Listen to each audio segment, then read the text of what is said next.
Ulam phang yang Dorbar Thawan ke Jylla u Thomas A Sangma haka khalai Tarik Lber ulapentep biki dukhat jangka Business Advisory Committee BAC kilarai haka jingalang baka Dorbar Mang Tyngka bapura ka yang Dorbar Thawan kan Sdang haka arpau Tarik Lber bat kan kut haka arpau pra Tarik Lber hajar arpulai.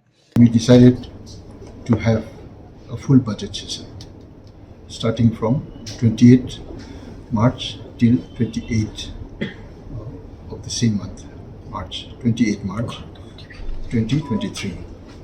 Usang mau lapentep ru ba on bu kerpang arsngi nakabantagi kam jagir khot ka yeng Dorbar Thawan but sansngi nakabantagi kam jaga sarkar. Usang mau lapenshai ru ba an sa ai khambon ka pori kir khot ka yeng Dorbar Thawan haka Dorbar per em. Actually, we have cut down some of the private members' bills, which we intend to have it give them enough time on the next session, maybe autumn session.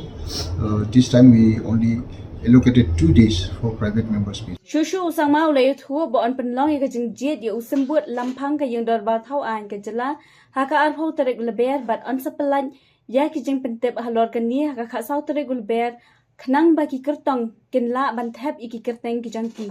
Yes, it will be held on the first day itself, on 28th. So we are giving out notifications from tomorrow so that intending candidates can file their nominations, and we'll have the election on the first day of the budget session. Hakaway pa kaliang usang mau lapentep ba on wanra ya ka Mang Tyngka haka arpulai Tarik Lber.